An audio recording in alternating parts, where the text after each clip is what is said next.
kind of get going. Oh, new picture. You can pin a message to the top of your large click. Oh, I know. I can say hi. There. Alright. There you go. Alright. I can start reading, like, right now, because, yeah. I should, because I only have, like, half an hour. I didn't read last time, just to be, oh, wait, I don't know why I haven't made that. There we go. I didn't stream the last reading just because I didn't really have time, and I ended up reading it in my bed, actually, when I was going to bed. So, yeah. Alright. Oh, let's just get to it. Joseph, somewhere on the Atlantic Ocean, 1939, 6 days from home. Ruthie skipped ahead of Joseph along the sunny promenade deck, happier than he'd ever seen her before. And why not? The MS St. Louis was a paradise. Oh yeah, and hi. But to quickly summarize, basically what happened is they found his dad, and his dad was being weird, like there were spies everywhere. And then, yeah, and then for Muhammad and stuff, their place got, like, nuked, so they had to, like, leave. And for Isabel, I'm pretty sure they're, like, leaving Cuba, like, now, so I can't really remember that. Okay, was it Paradise? Banned from movie theaters in Germany because she was a Jew. Ruthie had seen her first cartoon on board during movie night and loved it, even if it was followed by a newsreel with Hitler yelling about Jews. 3 times a day, they ate delicious meals in a dining room laid out with... Hecker man. What chapter is it? It is, for Joseph's story, I believe it's chapter 3, so there's 1. Oh, I'm checking. 2. Yep, this is chapter 3 for Joseph, but chapter 6, like, in total. So, yeah. Alright. And then, okay. I'm trying to find where I was. Okay. They ate delicious meals in a dining room laid out with white linen tablecloths, crystal glasses, and shining silverware, and stewards, I guess? Stewards waited on them hand and foot. Yeah, I don't know. They had played shuffleboard and badminton, and the crew was putting up a swimming pool, which they promised to fill with seawater once the St. Louis hit the warm Gulf Stream. Everyone on crew had treated Joseph and his family with kindness and respect, despite his father's repeated warnings that all Germans were out to get them. In 5 days, Papa hadn't come out of their cabin once, not even for meals, and Joseph's mother had barely left his side. And the crew wasn't just nice because they didn't know Joseph and his family were Jews. No one wore their Jewish armbands on the ship, and there were no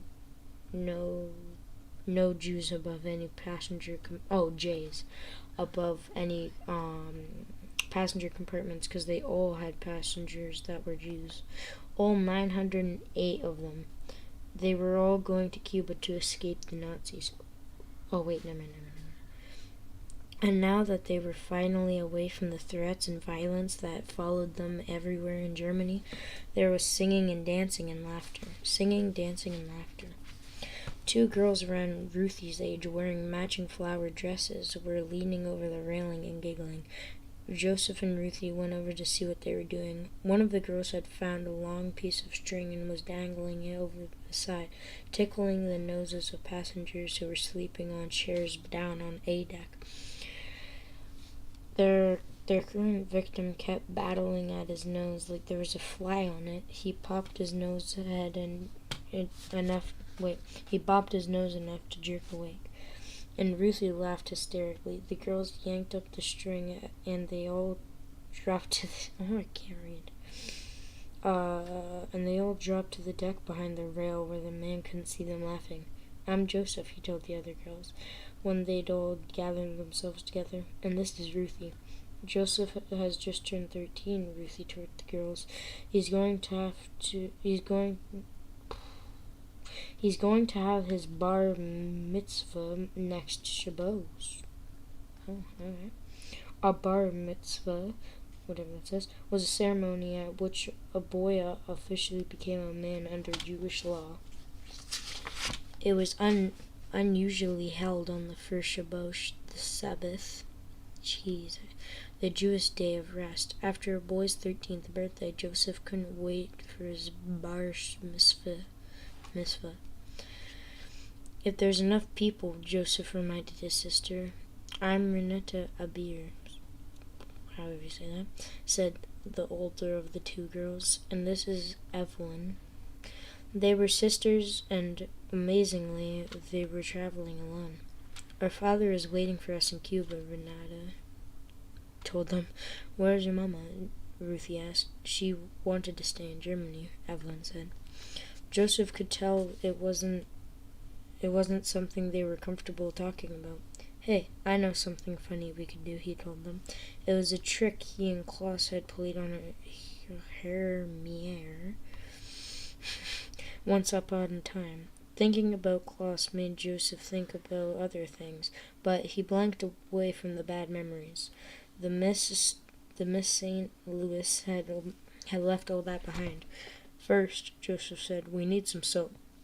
Once they had found a bar of soap, Joseph showed them how to soap up the door handle so that it was slick and it was impossible to turn. They used it on the door handles of cabins, up and down passageway on A deck. They hid around the corner and waited. Soon enough, a steward, balancing a large silver tray, came down the hall from the other end and knocked on the door.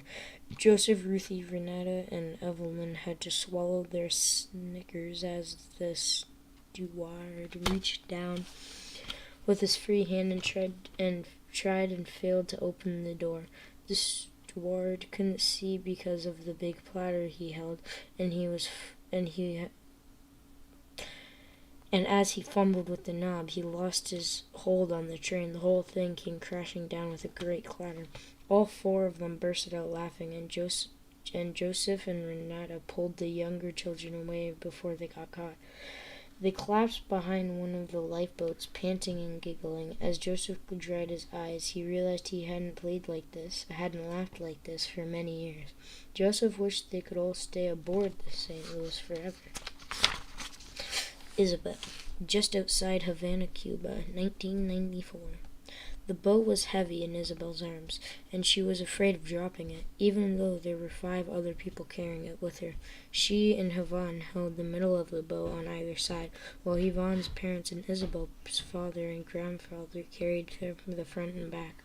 Sonora Castillo, however you say that, Yvonne's mother, was dark-skinned and never mind, that didn't have to say that. Isabel's mother, almost 9 months pregnant, was the only one not helping to carry the lifeboat. It was big and heavy to begin with, and they had packed it in with gas cans, plastic soda bottles filled with fresh water, condensed milk, cheese, bread, and medicine. Everything else had to be left behind. Nothing was more important than making it to Florida. It was night and the waning moon peeked out from behind the scattered clouds. A warm breeze lifted Isabel's short, curly, and raised her short, curly hair. Okay, I didn't see the hair part. I thought that was weird. Okay. Oh, there we go. Short, curly hair and raised goosebumps on her arm. Fidel Castro had said that anyone who wanted to leave was welcome to go, but that was hours ago. What if he had changed his mind? What if there was a line of police waiting to arrest them at the beach? Isabel hefted the boat to get a better grip and tried to pick up the pace. They left the village's gravel road and hauled the boat over the dunes to the sea. All Isabel could see was the metal side of the boat in front of her face, but she heard a commotion behind her. There were people on the beach, lots of them. She panicked. Her worst fears came true, and suddenly a blinding light lit her up. Isabel cried out and let go of the boat. Ahead of her, Senora Castillos staggered and lost her grip too, and the front of the boat slammed into the sand. Isabel turned, holding up her hand in front of her eyes, and expecting to see police searchlight shining on her, and what she saw was a television camera. "You're on CNN," a woman said in Spanish, her face nothing but a silhouette against the light. "Can you tell us what made you decide to leave?" "Quickly," Senora Castillo called from the other side of the boat. "Pick it back up. We're almost to the water," Isabel said, frozen in the bright light of the camera. "Do you have any relatives back in Miami that you want to send a message to?" the reporter said. "No, we—" "Isabel, the boat," Buffy cried. The others had already lifted the boat up and out of the sand and were lurching towards the sound of the crashing waves. The bright lights of the camera swung away from Isabel and lit up what looked to be a party on the beach. More than half their village was on the sand, clapping, waving, and cheering on the boats. And there were so many boats. Isabel's family had worked in secret all night with the Castillos, worried someone might hear them, but apparently everyone else had been doing the exact same thing. There were inflatable rafts, canoes with homemade outriggers. I can't read. I keep trying to say maths, but it's rafts made of inner tubes tied together. Boats built out of styrofoam and oil drums. A rickety-looking raft made out of wooden shipping pallets and inner tubes raised a bed sheet sail.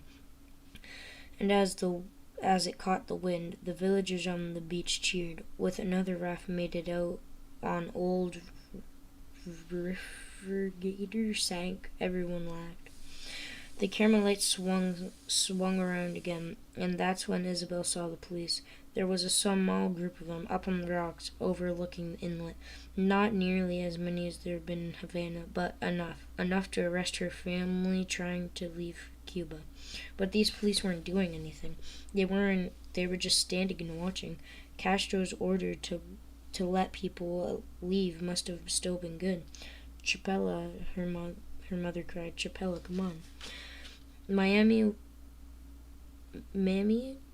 was already in the boat, and Poppy was helping Ivan, and Senor Castillo was trying to get the motor started. Isabel waded into the water, the waves lapping up to the bottom of her legs.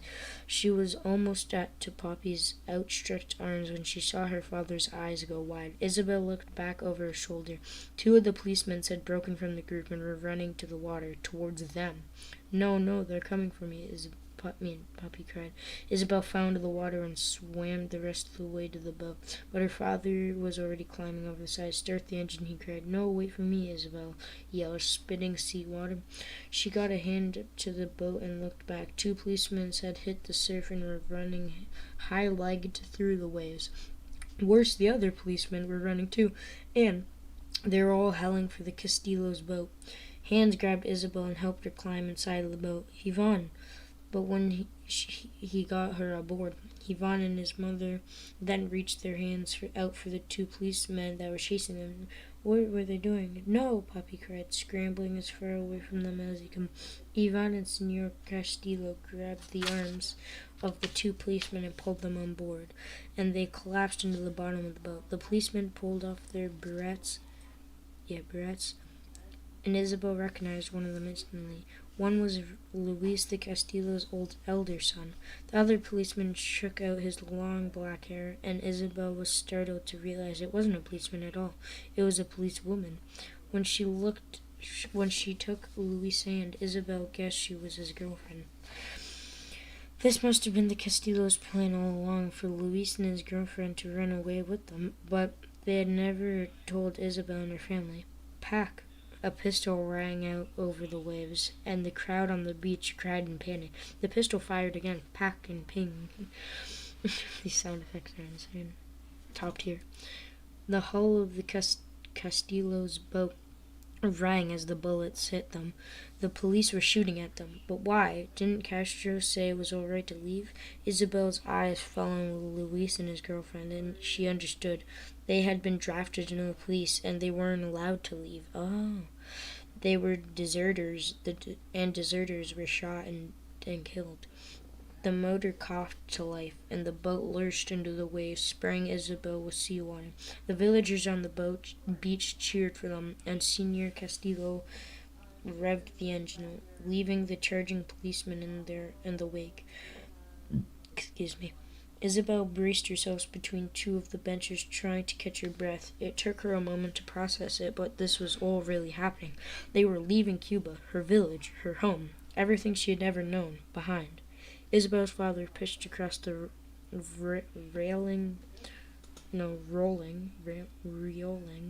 boat and grabbed Senor Castillo by the shirt.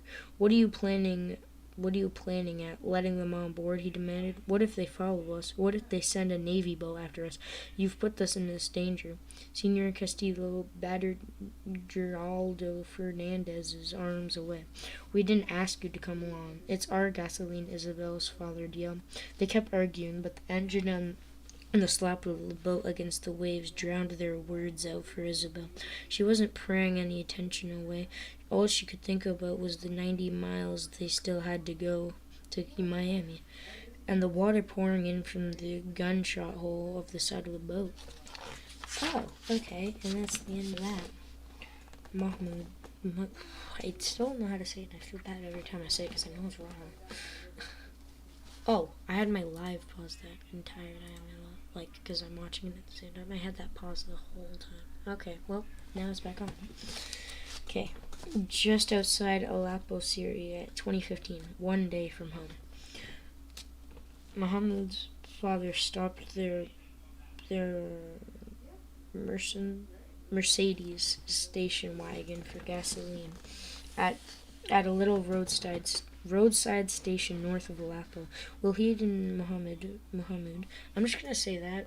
I know it's probably wrong, so I'm sorry.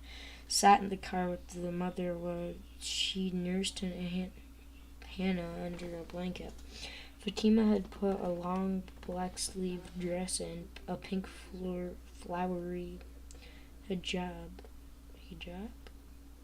that covered her head and shoulders. She and Yusuf had agreed. I know why. It's because this one has weird waves at the back, so I'm focusing on that instead of the words. That's annoying. Had agreed she should cover up more than she usually did in Aleppo, in case they ran into stricter Muslims outside the city. In some places, women were being stoned and killed for not covering up their entire bodies, especially in areas controlled by Daesh, what the rest of the world called ISIS. Daesh, maybe. I thought they were fighting the final war of the apocalypse, and anyone who didn't agree with their twisted provision of Islam were infidels who should have their heads cut off. Muhammad and his family planned to stay as far away from Daesh as possible, but the radical fighters were coming further and further into Syria every single day. Muhammad looked out the dusty car window as a fighter jet streaked by high above them, headed for Aleppo. A mural painted on the side of the gas station showed President Assad, his dark hair short cut and his thin mustache underneath his pointy nose. He wore a suit and tie in front of a Syrian flag. Doves of peace and yellow shining light surrounded him. A jagged line of real bullet holes bisected Assad's face. Mahmoud's father got back in the car. I've got a route for us, Mom said. She finally had a signal, and on Google Maps to open her iPhone. Mahmoud leaned over to see. This route crosses a country border, Google Maps told them, marking the alert with a yellow triangle. That's what they wanted to get. That's what they wanted to get out of Syria using the fastest path possible. Dad started the engine to put the car into gear, and they were off. An hour later, they were met on the road by 4 soldiers, waving them down to stop. Muhammad froze. The soldiers might want them to be in the Syrian army or with the Syrian rebels. They could even be Daesh. It was hard to tell anymore. Some of these soldiers wore camouflage pants and shirts, but others wore Adidas jerseys and leather jackets and track pants. They all had short black beards like Muhammad's father and wore headscarves of different colors and patterns. But each of them had an automatic rifle, which was really all that mattered. Alright. Holy crap, this is a long chapter. Holy crap, this is one of the longest chapters. It still has 6 pages left on top of the pages we just read. That's crazy. Okay. Your hijab, Dad said quickly. Muhammad's mother pulled the end of the skirt up over her face so that only her eyes were showing. Muhammad sank to the floor of the old Mercedes station wagon and tried to disappear. In the seat beside him, Wahid sat up straight next to his open window, unmoving and unfazed. Everyone stay calm, Dad said, slowing the car down, and let me do the talking. One of the soldiers stood in front of the car, his rifle aimed loosely at the windshield, while the others walked around the sides, peering in the windows the soldiers were sighing, and Muhammad closed his eyes tight, waiting for the shots to come. Sweat ran down his back, and I'm just trying to get my family to safety, Dad told the men. One of the men stopped at the driver's side window and pointed his rifle at Muhammad's father. What side do you support? The question was dangerous as his gun. The right answer, and they lived. The wrong answer, and they all die. But what was the right answer? Assad and the Syrian army? The rebels? Daesh? His dad hesitated, and Muhammad held his breath. One of the soldiers cocked his rifle. Chichak? Oh, yeah, that was it. Yeah? What book? Refugee by Helen Gratz. It was Wahid who spoke up. We're against whoever is dropping bombs on us, he said. The soldiers laughed, and the other soldiers laughed with him. We're against whoever is dropping bombs on us, too, the soldier said out his window, which is usually that dog Assad. Muhammad breathed again in relief. Well, he didn't know, but he'd saved the day. Where are you going? The soldier at the window asked. North, Dad said, through his eyes. The soldier opened the back door of the car and slid inside, pushing Wahid into the back of the station wagon. No, you can't go through Hissaz anymore, the soldier said. The Free Syria Army and Al-Quad are fighting there now. The door next to Muhammad opened, and one of the soldiers nudged him up from the floor into the back with Wahid. 2 more soldiers crammed themselves in the back seat, and the last one joined Muhammad and Wahid in the back with their backpacks. He was dusty and smelled like he hadn't had a bath in months, maybe even years, and the heat of the road radiated off of him and his rifle like a stove. Apparently they were all coming along for the ride. Page turn. And after this, we still got 4 pages. Alright. One of the soldiers in the back seat snatched up Mom's iPhone and looked at the route. Use Apple Maps. Oh, weird. Another soldier said, no, you idiot. Google Maps is better, said his friend. See here? He had told Muhammad's father, you'll have to go through Math and then north through Castel Sindo.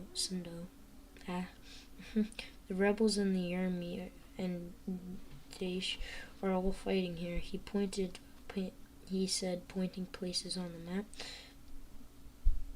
What? Oh, that was never mind. Many guns and artillery, and the Kurds holding all this territory here. Russian airstrikes have hit here in support of the Halawite pig Assad. And American drones are attacking Daesh around here and here. Muhammad's eyes went wide. Everything the soldier was driving stood between them and Turkey. Go back south, one of the soldiers told Muhammad's father. You can let us off at Highway 214. Jeez. Dad turned the car around and drove. The soldier with the iPhone scrolled up on the map to see their destination. You're going to Turkey? I went to engineering school there, Muhammad's father said. You shouldn't be leaving Syria, said one of the soldiers. You should stand up for your country. Fight the tyrant Assad. Between Assad and Daesh, Russia and America, and between Assad, Daesh, Russia, and America, Muhammad thought there wasn't much of a Syria left to fight for. I just want to keep my family safe, Dad said. My family was killed in the airstrike. One of the soldiers said, maybe when yours is too, you'll take up arms, but by then it will be too late.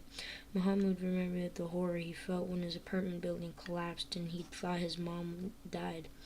The fear he'd felt when they couldn't reach his father. If his parents had died in the airstrike, what would he want revenge on the killers instead of running away? Excuse me? Should Muhammad and his father join the rebels to fight to win back their country? Muhammad's dad just kept driving. They were almost to the highway when gunfire erupted nearby. Now bullets pinged to the car. Muhammad screamed and dropped to the floor as broken glass sprayed him. One of the back tires exploded and the car swerved out of control and screeched as his dad fought to keep the control over it. Muhammad and Walid went tumbling, and the soldier in the back rolled on top of them. The soldier had a hole in his head. Oh my gosh. Muhammad screamed again and pushed the man away as the car skidded to a stop. Bullets whizzed by. Then the car again. Ping, ping, ping. And Muhammad's dad threw open the driver's side door and pulled Mom and Hannah out with him. Get out of the car, he cried. The soldiers in the back seat kicked open the back door on the left side and spilled bullets outside.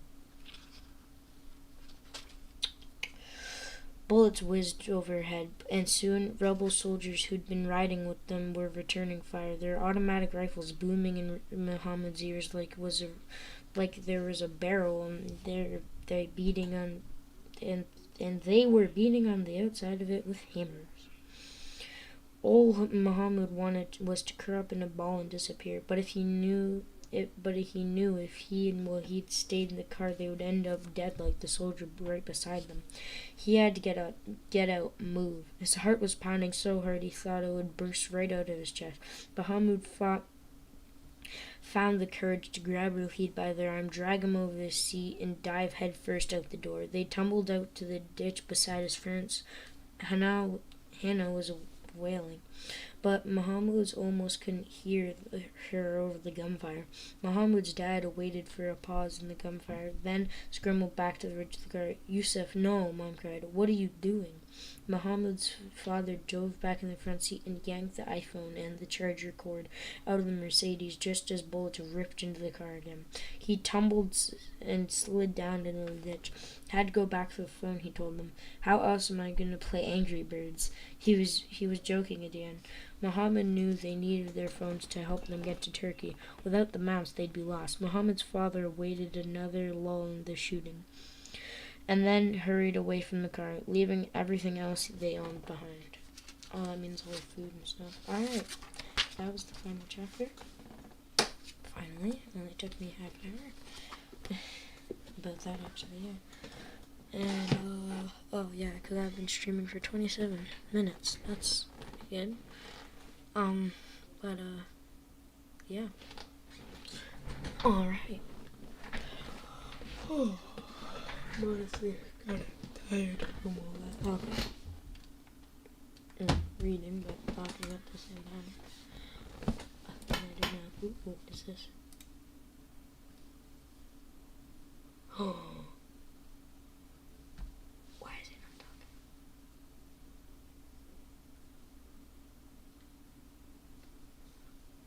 Talk.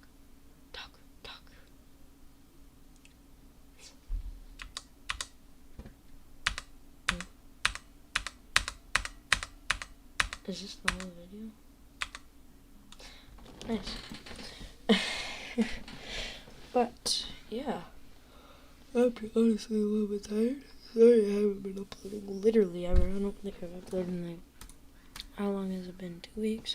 And I'm counting live streams as uploads. Don't know why, but I am. Yep. It's been 12 days ago since I streamed my last blah blah blah. Made my last video. So I'll count that as yeah. Anyways, yeah, I guess. Yeah. I don't know.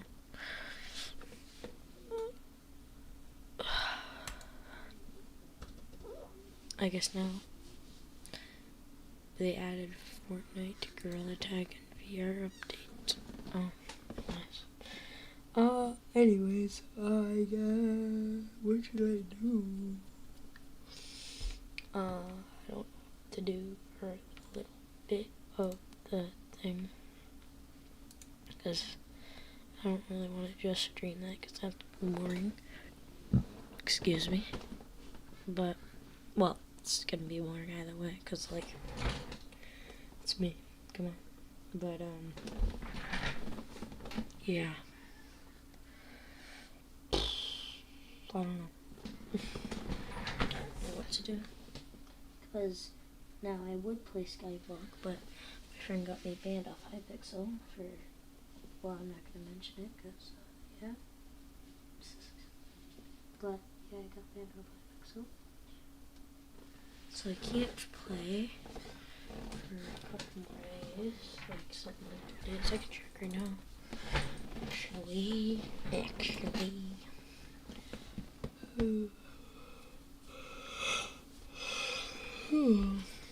Excuse me. Jeez. I'm tired. I feel like I could go to sleep and I really could. I haven't made God of War video in a long time. I might actually get off the stream and make a video on that. I think I will. Right after I see how much longer my ban is.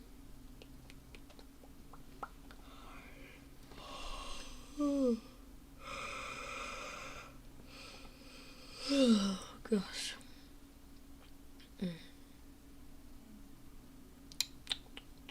Alright.